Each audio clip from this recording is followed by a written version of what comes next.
Protože u Čechů stále roste obliba diamantových šperků, a to dokonce víc než v okolních státech. Přesně tak, právě málo kdo ví, že se šperky vyrábějí také v Praze. A o jaké šperky je největší zájem, tak to už zjišťovala naše milá kolegyně Iveta Kořínková. Krásný den. Už i James Bond věděl, že diamanty jsou věčné a o špercích si právě teď budu povídat s Markétou Knotkovou, manažérkou butiku Alo Diamonds. Dobrý den. Dobrý den, já vás vítám. Markéto, česká ekonomika roste i zájem o šperky? Určitě.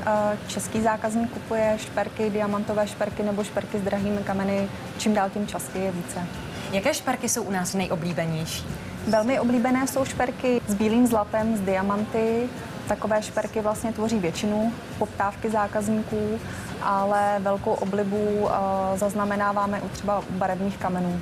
Mě by zajímalo, jaký je vkus českého zákazníka a jak se liší v porovnání třeba s cizinci. V zásadě se vkus českého zákazníka tolik neliší, protože i český zákazník má rád květinové motivy, zvířecí motivy, barevné zlato, jeho kombinace. Takže v tomto v podstatě sledujeme stejný trend jako zákazníci ze zahraničí. Kvalitní šperky se vyrábí taky v Praze. Ano. Jaká je historie výroby? V podstatě do poloviny 90. let minulého století česká šperkařství nabízela pouze běžné české šperky, případně kvalitnější šperky zahraniční. A takový zlom nastal zhruba v roce 96, kdy pan Alois Ryšavý s panem Ivo Weberem začali vyrábět opravdu krásné, precizně zpracované klenoty s diamanty a drahými kameny.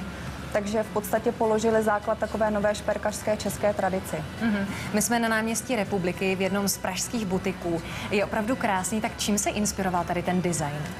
Náš design je určitě inspirovaný právě květinami, protože květiny se opakují jako motiv i v kolekci šperků. Určitě si můžete všimnout, že květiny se opakují na našem stropě, na lustru, na závěsech. A mimo to úkolem architekta nebo přáním architekta bylo tento prostor co nejvíce zvelebit, protože nákup šperku je určitě mimořádnou událostí v životě našich klientů, takže chceme, aby se tu cítili příjemně. A tento prostor, ve kterém se teďka nacházíme, v podstatě reminiscencí na barokní zásah do renesančních šlechtických sídel v Toskánsku. A měl by připomínat vnitroblok v podstatě renesančních domů, ve kterém vzniká zahrada. Takže když se podíváme do nástěnných vitrínek, tak nekoukáme se de facto jenom do vitrínky, ale v podstatě do okna přilehlého domu. Já se přijdu jako v zahraničí. Každopádně teď se pojďme podívat konkrétně na české šperky. Markéto, jaké drahokamy se používají do českých šperků? A v českých špercích určitě nalezneme čiré diamanty, stejně tak barevné diamanty a velkou řadu drahých kamenů.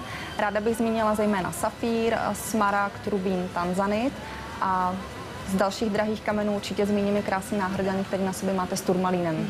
Možná diváka napadne otázka, jestli je takový šperk vhodný pro každého. Každopádně, protože jemnější šperky s diamantem začínají v podstatě v řádech několika tisíců.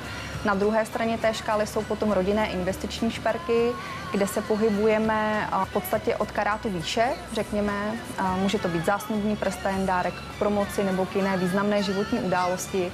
Takový šperk má nejenom svou citovou hodnotu, ale je výborným uložením peněz.